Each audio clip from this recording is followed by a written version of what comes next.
চলে এসেছি ইটাচুনা রাজবাড়ি। আজকের দিনটা আমরা ইটাচুনা রাজবাড়িতে থাকব। ইটাচুনা রাজবাড়ি খন্নান স্টেশন থেকে বেশি দূরে নয়, 2 কিলোমিটার। আপনারা অনেকেই জানেন এই রাজবাড়ির কথা। আজ একটা বিশেষ দিনেই আমরা চলে এসেছি ইটাচুনা রাজবাড়িতে। স্বস্তিকাকে সঙ্গে নিয়ে আমার পথ চলা শুরু। আজ 14 বছর ওর সঙ্গে একসঙ্গে চলা। পয়লা শ্রাবণ আজ ইটাচুনা রাজবাড়িতে আমাদের কাটবে সারাটা দিন। আমরা সকালে চলে এসেছি। আমরা কলকাতার দিক থেকেই এলাম। বর্ধমান লোকাল ধরে খন্নান স্টেশনে নামা যাবে। খন্নান স্টেশন থেকে 2 কিলোমিটার দূরেই এই ইটাচুনা রাজবাড়ি। এসেই আমরা পেলাম ওয়েলকাম ড্রিঙ্কস, সুন্দর লেবু শরবত, লেবু জলের শরবত, সুন্দর আতিথেয়তা তাদের। আজকে অনেকেই এখানে থাকবেন এটা বুঝতে পারছি। দেখাচ্ছি, চলুন সেই ঘর, ওয়েটিং রুম। এটা বাইরে থেকে আকাশ এই মুহূর্তে একটু মেঘলা হলো, চমৎকার লাগছে চারপাশ। যাব ভেতরের দিকে, একটু ওয়েটিং রুমটা দেখিয়ে আসি। সুনীল গঙ্গোপাধ্যায়ের একটা ছবি দেখেই মন আরও পড়ে গেছে। 1894 সাল শ্রী নারায়ণ কুণ্ডু মহাশয় কর্তৃক পুনঃসংস্কৃত হয়েছে এটা। আর 1766 সালে সাফল্যরাম কুণ্ডু মহাশয় কর্তৃক স্থাপিত। 1766-তে শ্রী শ্রী শ্রীধরজিউ লেখা আছে ওপরে একদম। একটি নাট মন্দির আছে, সেটাও দেখাবো। এক এক করে সমস্ত ভিডিও সামনে আসবে।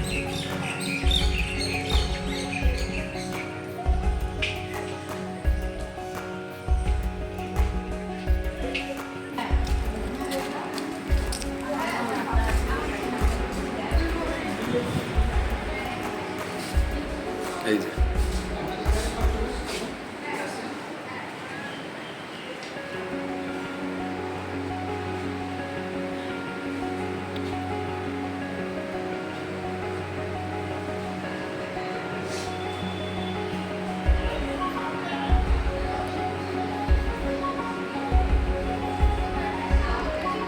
এখানে বেশ কিছু হাতের জিনিস পাওয়া যায়।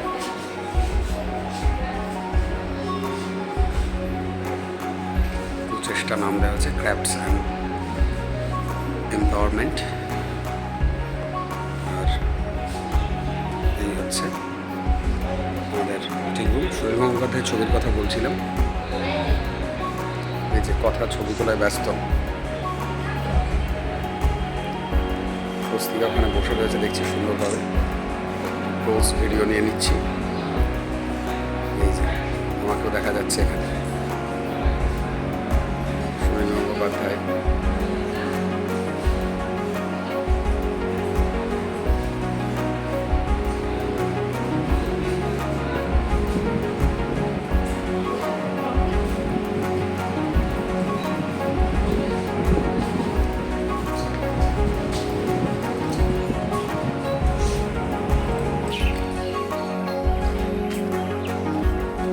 এখানে 12টার সময় চেক ইন টাইম, তার কারণে এখন আমরা ঘর পাইনি। এখানে একটা আর্ট গ্যালারি আছে। আর এই সুন্দর সেই নাট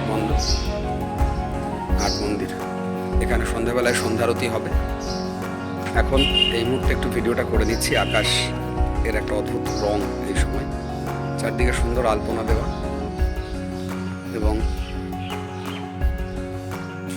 এইখানে আজকে আমাদের দিনটা কাটবে। এখানে সুন্দর সকালে আরতি হয়, সন্ধ্যাবেলায় সন্ধ্যারতি হয়।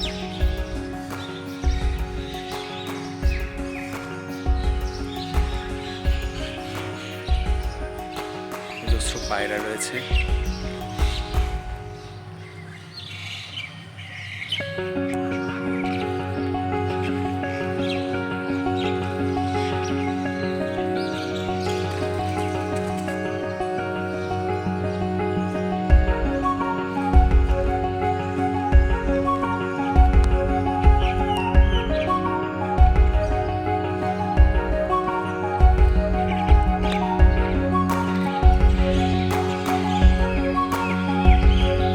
রাজবাড়ি থেকে এই ভিডিও সবার জন্য, বন্ধুদের জন্য।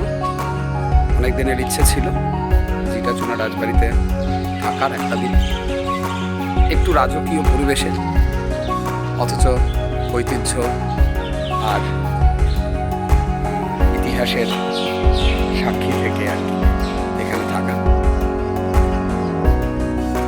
তা অনেকের ব্লগে দেখেছি, অনেকের ভিডিওতে দেখেছি।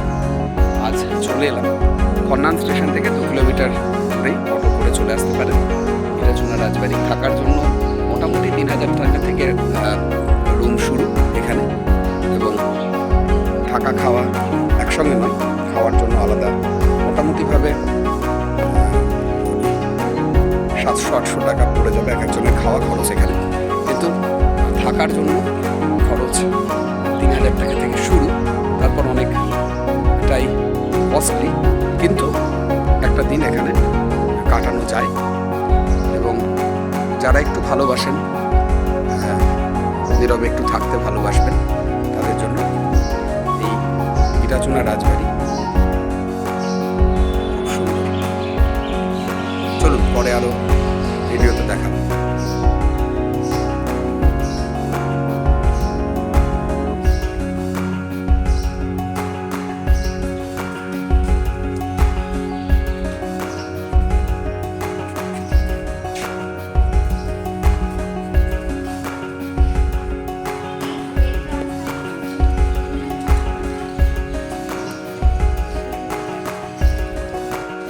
দ্বিতীয় একটি ভিডিও ফর্মালিটিস সম্পন্ন করে আমরা চলে এলাম আমাদের নির্ধারিত যে ঘর সেখানে।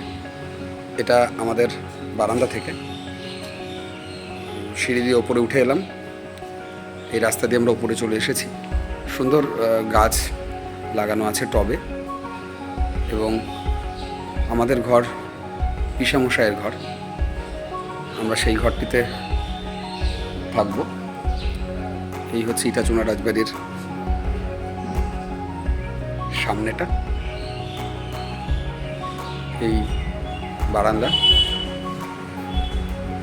এটা বর্দার ঘর, এক একটি নামে ঘরগুলি রয়েছে রাজ পরিবারের সদস্যদের নামে।